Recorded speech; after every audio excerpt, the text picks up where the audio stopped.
Assalamualaikum warahmatullahi wabarakatuh.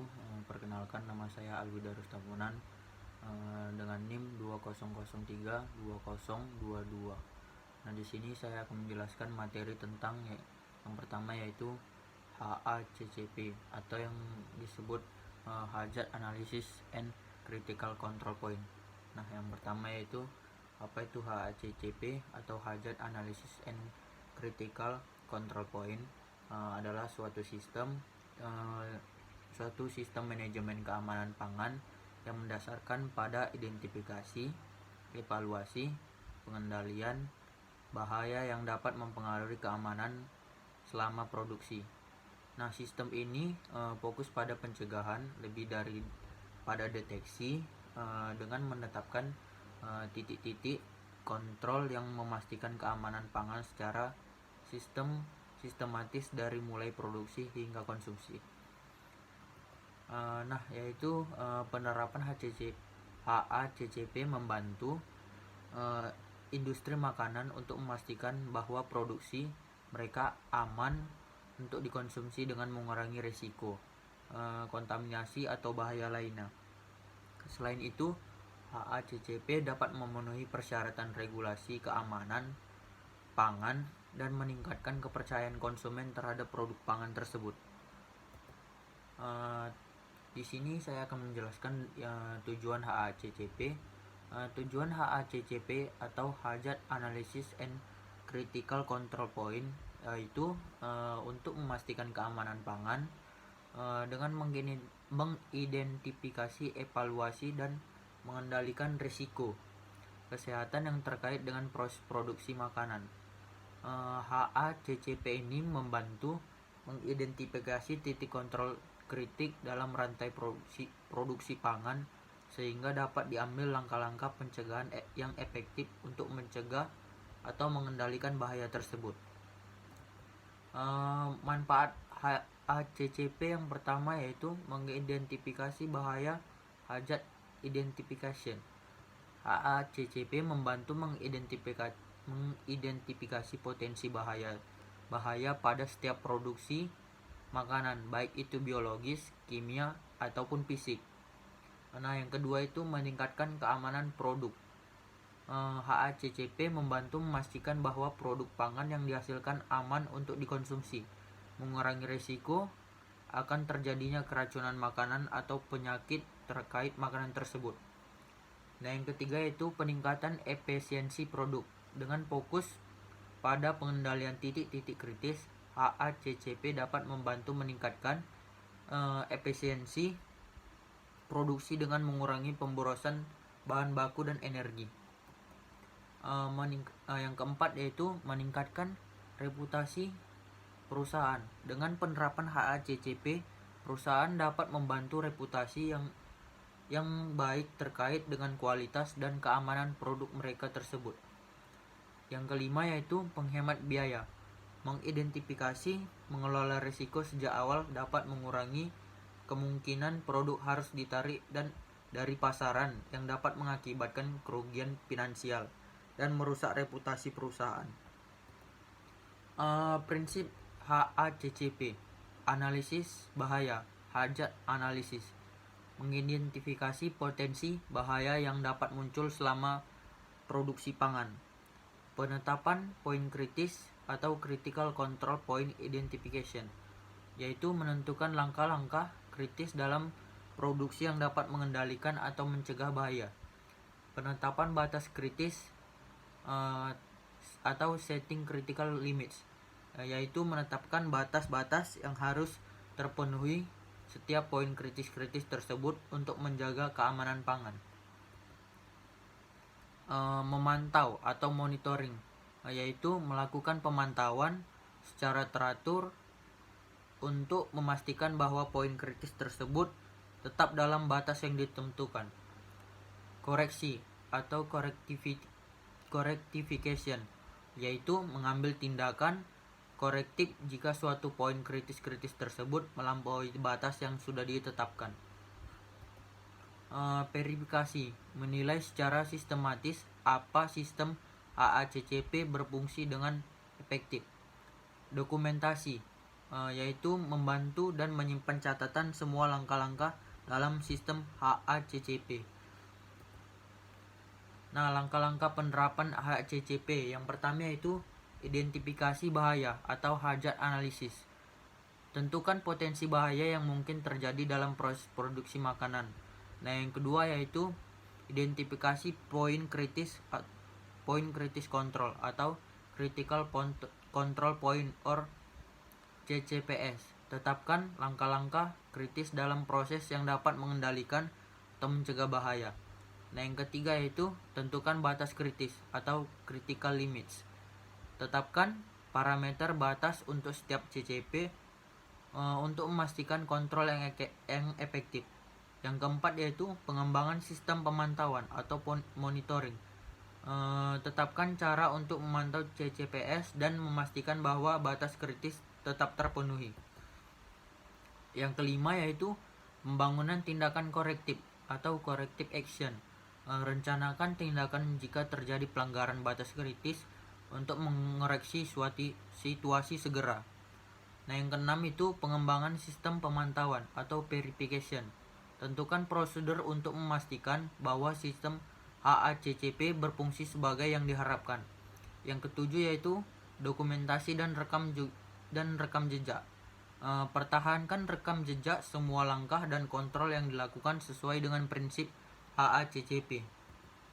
Yang ke-8 yaitu pembentukan tim HACCP.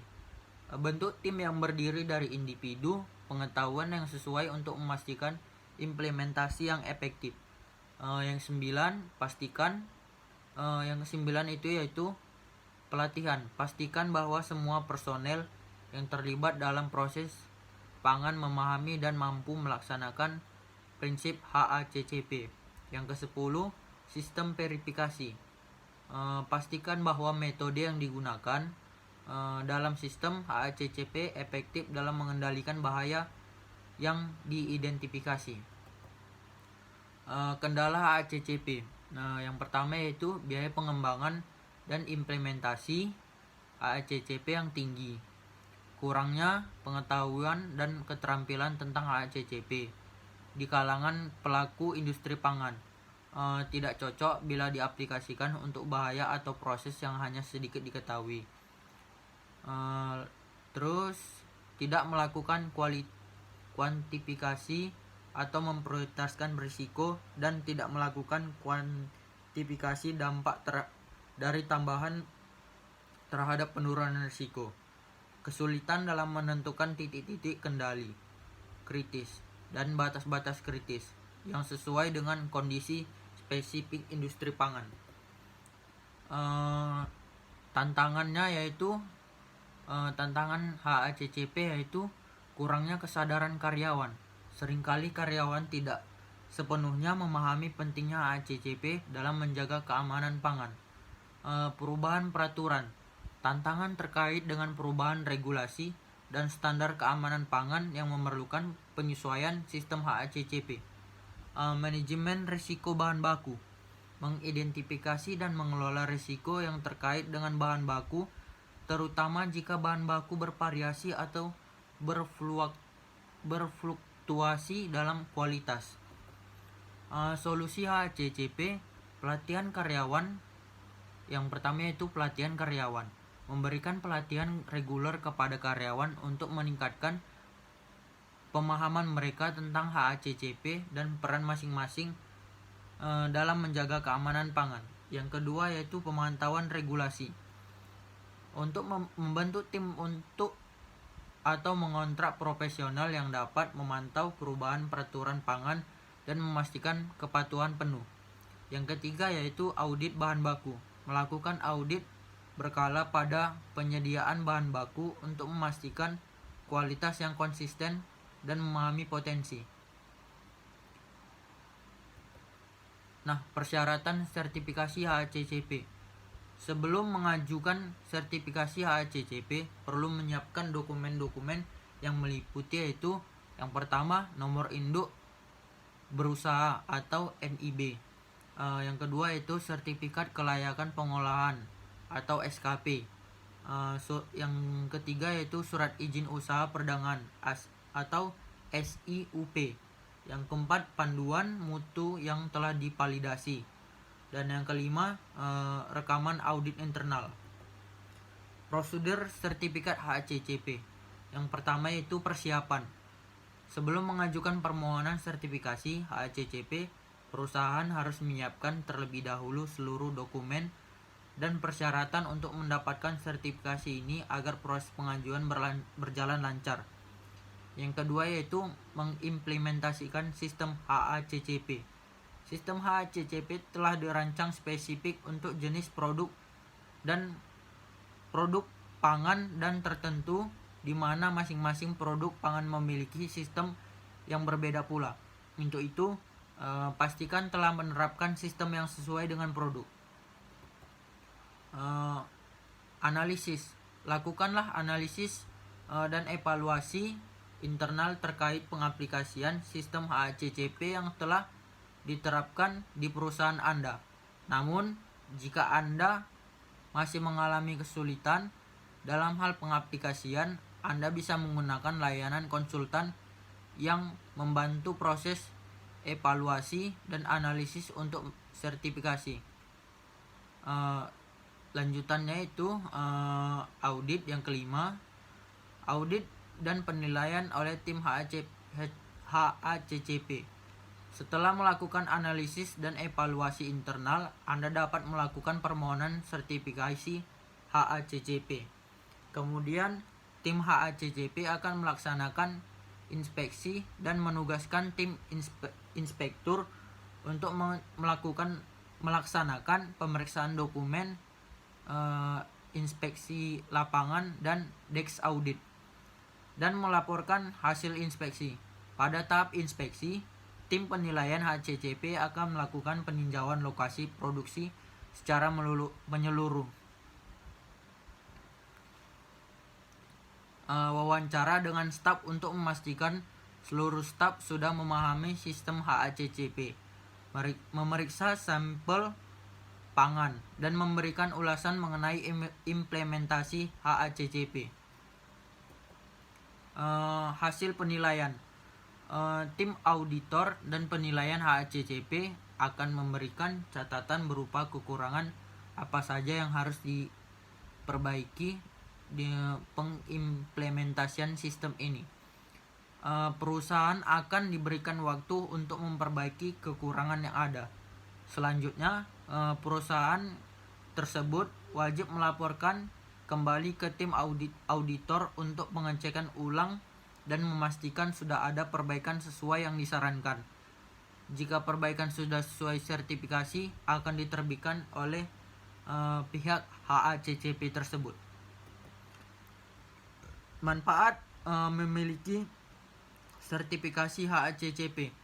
Memiliki sertifikasi HACCP memiliki beberapa manfaat yang menguntungkan perusahaan. Di antaranya yaitu yang pertama, meningkatnya kepercayaan konsumen, menaikkan citra dari produk tersebut, melebarkan jaringan bisnis bahkan hingga ke luar negeri, memberi jaminan akan keamanan dan kualitas produk, dan media untuk promosi produk tersebut. Peran teknologi dalam penerapan HACCP. Penerapan HACCP yang pertama yaitu sensor dan monitoring otomatis. Teknologi sensor otomatis dapat digunakan untuk memonitor parameter kritis seperti suhu, tekanan, kelembapan, dan lain secara real time. Ini membantu dalam mendeteksi perubahan yang signifikan yang dapat mengakibatkan bahaya pada keamanan pangan.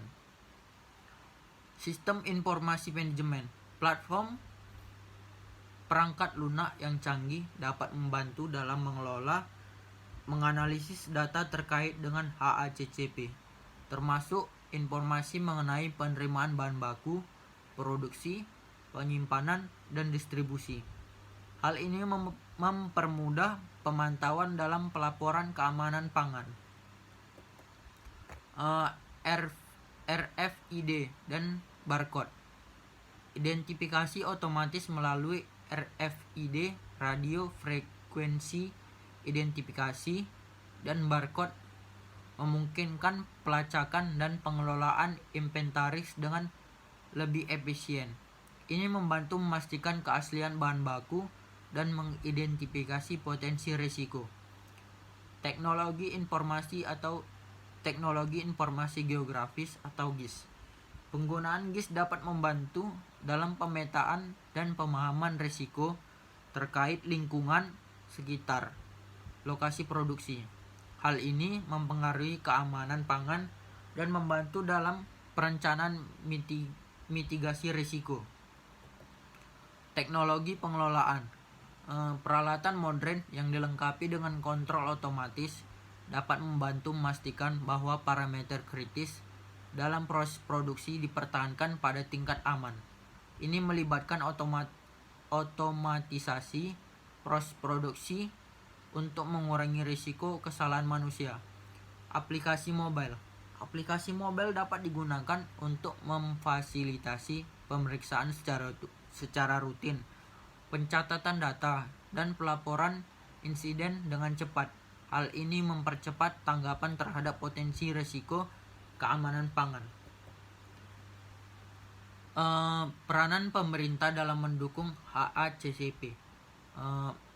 Yang pertama yaitu mengembangkan regulasi, menetapkan standar dan regulasi yang jelas terkait implementasi HACCP untuk berbagai sektor industri pangan.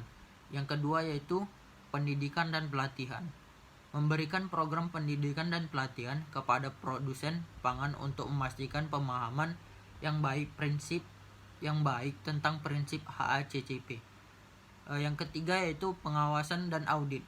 Melakukan pengawasan rutin serta audit untuk memastikan bahwa perusahaan dan produsen mematuhi prinsip HACCP dan standar keamanan pangan. Yang keempat yaitu penyuluhan masyarakat. Menyampaikan informasi kepada masyarakat tentang pentingnya HACCP dalam menjaga keamanan pangan, baik melalui kampanye, penyuluhan maupun media. Yang kelima yaitu penelitian dan pengembangan. Mendukung penelitian dan pengembangan terkait teknologi dan inovasi untuk meningkatkan implementasi HACCP. Yang keenam yaitu penegakan hukum. Menetapkan sanksi dan konsekuensi hukum bagi pelanggaran standar keamanan pangan dan prinsip HACCP. Mungkin itu saja penjelasan dari saya. Saya akhiri tentang materi HACCP ini. Saya akhiri dengan menutup salam. Wabillahi taufiq wal hidayah. Wassalamualaikum warahmatullahi wabarakatuh.